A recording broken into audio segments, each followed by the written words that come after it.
യേശുക്രിസ്തുവിൽ ഇത്രയും സ്നേഹം നിറഞ്ഞവരെ, ആണ്ടുവട്ടത്തിലെ 24-ാം ഞായറിലേക്കാണ് നാം ഇന്ന് പ്രവേശിക്കുന്നത്. മർക്കോസിൻ്റെ സുവിശേഷം ഒരു യാത്രാ വിവരണമാണ്. ഗലീലയിൽ തുടങ്ങി ജെറുസലേമിൽ അവസാനിക്കുന്ന ഒരു യാത്രാ വിവരണം. ആ യാത്രയുടെ മധ്യഭാഗമാണ് ഇന്നത്തെ സുവിശേഷത്തിൻ്റെ ഇതിവൃത്തം.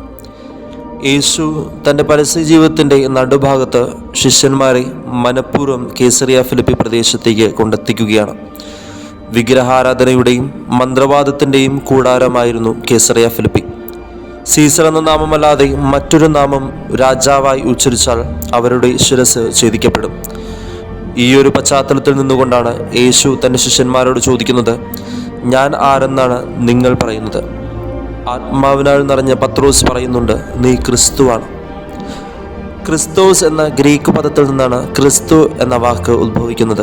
ഇതിന് രക്ഷകൻ, രാജാവ് എന്നൊക്കെ അർത്ഥമുണ്ട്.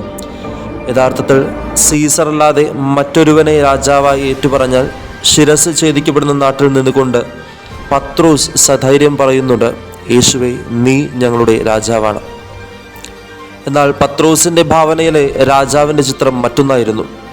രക്തച്ചൊരിച്ചൽ മുഖേന രാജ്യങ്ങൾ കീഴടക്കി ലോകം ഭരിക്കുന്ന രാജാവിൻ്റെ ചിത്രമായിരുന്നു പത്രോസ് യേശുവിൽ കണ്ടത്. പലപ്പോഴും ഇപ്രകാരമുള്ള ഒരു ക്രിസ്തുവിൻ്റെ രൂപമാണ് ഞാനും നിങ്ങളുമൊക്കെ യേശുവിൽ കാണുന്നത്. എൻ്റെ വേദനകളെ ഏറ്റെടുക്കുന്ന, എൻ്റെ സങ്കടങ്ങളെ ഏറ്റെടുക്കുന്ന, എൻ്റെ കുടുംബത്തിൻ്റെ സാമ്പത്തിക സ്ഥിതി മെച്ചപ്പെടുത്തുന്ന, എൻ്റെ മക്കളുടെ വിദ്യാഭ്യാസം, ജോലി, ആരോഗ്യം എന്നിവ സംരക്ഷിക്കുന്ന ഒരു ക്രിസ്തുവിനെയാണ് പലപ്പോഴും യേശുവിൽ നാം പ്രതീക്ഷിക്കുന്നത്.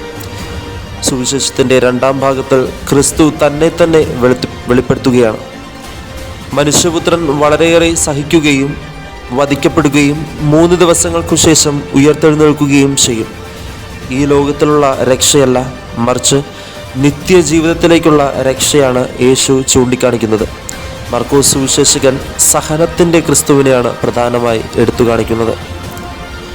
വേദനിക്കുന്ന ഒരുവന് മാത്രമേ വേദനിക്കുന്ന മറ്റൊരു മനുഷ്യൻ്റെ നൊമ്പരമറിയാൻ സാധിക്കുകയുള്ളൂ. യേശുവും വേദനകൾ അനുഭവിച്ചിട്ടുണ്ട്. പിറക്കാൻ ഈ ഭൂമിയിൽ ഒരിടം കിട്ടാത്തവൻ്റെ വേദന, സുബോധമില്ലാത്തവനെന്ന് വിളിക്കപ്പെട്ടവൻ്റെ വേദന, സ്വന്തം ജനങ്ങളാൽ തിരസ്കരിക്കപ്പെട്ടവൻ്റെ വേദന, സ്വന്തം ശിഷ്യന്മാരാൽ തള്ളിപ്പറയപ്പെട്ടതിൻ്റെയും ഒറ്റിക്കൊടുക്കപ്പെട്ടതിൻ്റെയും വേദന.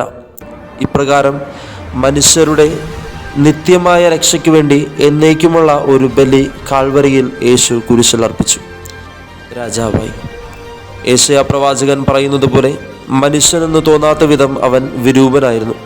പ്രകാരം വിരൂപനായി യേശു നേടുത്തുന്ന രക്ഷ, കുരിശിലെ രക്ഷ, നാം എപ്രകാരമാണ് സ്വീകരിക്കുന്നത്? ഇനി വീണ്ടും ക്രിസ്തു നമ്മോട് ചോദിക്കുകയാണ്, ഞാൻ ആരെന്നാണ് നിങ്ങൾ പറയുന്നത്? യേശു ക്രിസ്തു എനിക്കും നിങ്ങൾക്കും ആരാണ്?